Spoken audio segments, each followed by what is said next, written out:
on the shining city spires of Illyrian Prime. Where the clouds themselves bent around towers of glass and crystal, the wealthy and powerful live lives untouched by hardship. Lady Sarathiel Vera, one of the richest figures in the Eastern trade conglomerate, had everything. Wealth beyond measure, servants by the dozens, a fleet of silver air yachts that shimmered like moons in daylight.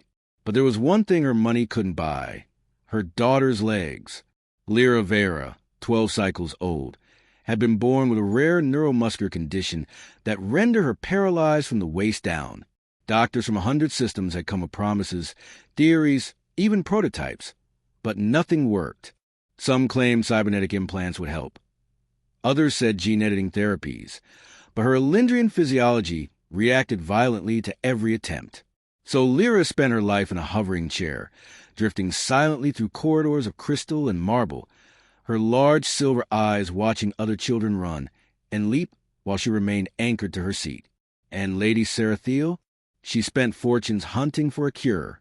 None came. #, the human arrives. The breakthrough came not from a renowned alien surgeon, but from a human. His name was Dr. Kalen Ward, a quiet man with a reputation on the frontier worlds for solving impossible medical cases. He was no cybernetics pioneer or geneticist. He was, oddly enough, a former battlefield medic turned biomechanical researcher. When Sarathiel's advisors told her a human had a radical new therapy that might help, she nearly dismissed the idea outright. Humans were newcomers to the Galactic Union, barely out of their own solar system. What could one backwater species, doctor, possibly know that Elendrian science didn't? But desperation made her agree. So, one pale evening under Valyrian's triple moons, Dr. Ward arrived at the Vera estate. He was ordinary looking, plain dark hair, simple clothes, eyes carrying the weariness of too many field hospitals. He didn't bow or use elaborate titles, just looked Sarathiel in the eyes and said, "Let me see the girl." Something about his steady voice made her pause. #, first meeting. Lyra watched him with suspicion as he knelt by her hover chair. "You're the human?" she asked softly. He smiled faintly. "That's me. You think you can fix me?" "I think," he said carefully, "that your body remembers how to walk. We just have to remind it." That earned him a skeptical glance from Sarathiel herself. Remind it? As if her daughter's condition were a matter of memory rather than shattered biology? But Lyra tilted her head, curious. "And if it doesn't want to remember? Then," he said simply, "we teach it. #, therapy."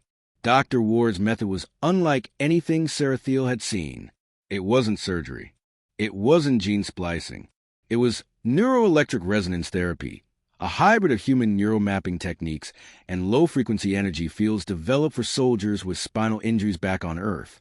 "Your people rely too much on replacing things that break," he explained as he set up strange, humming devices around the girl. "But sometimes the body can heal if you give it the right signals." Sarathiel watched, arms crossed, as he attached sleek silver bands along Lyra's spine and legs. The girl didn't flinch. She was used to cold instruments by now. And then he began the treatment. The machines hummed softly. A faint golden glow spread across the neural bands.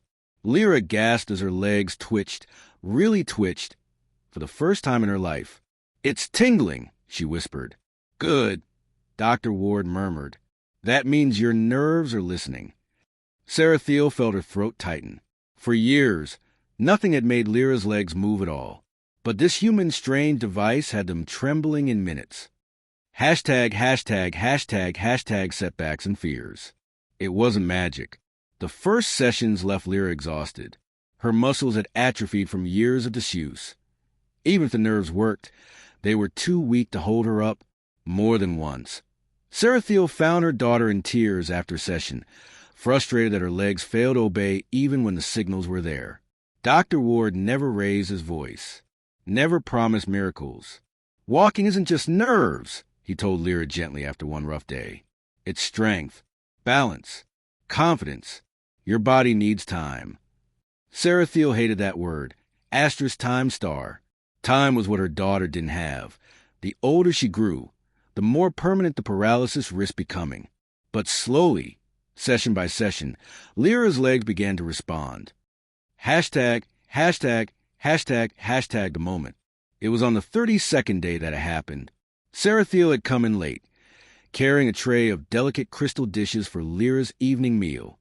She was speaking to one of the house staff when she froze, because across the training room, her daughter was standing, not in the hover chair, not propped by machinery, standing. Her thin legs trembled violently, supported by Dr. Ward's steady hands, but they were hers. She was controlling them. And then, with the hesitant, halting steps of someone learning the first time, Lyra took a step forward, then another. The tray slipped from Sarathiel's numb hands. It crashed to the floor, crystals shattering like brittle ice. Her daughter turned at the sound and smiled.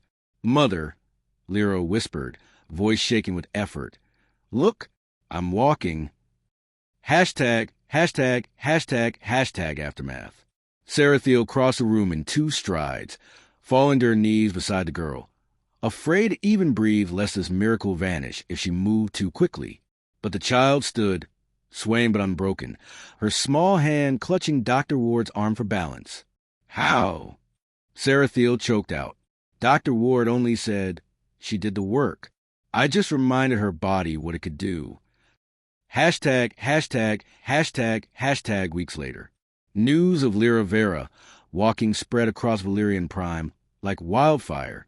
Other families with injured children began begging for the human doctor's help.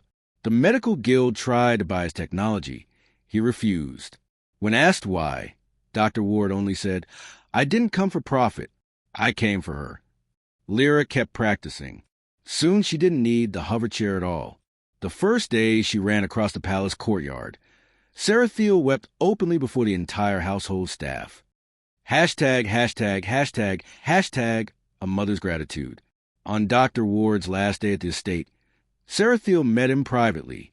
"I could pay you any sum you name," she told him. "You've given my daughter her life back." But the human shook his head. "Keep your money. Just let her run. That's worth more."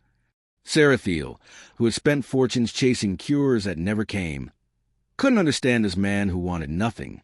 But when she saw her daughter racing to the gardens, laughter ringing like chimes, she realized some gifts were beyond price.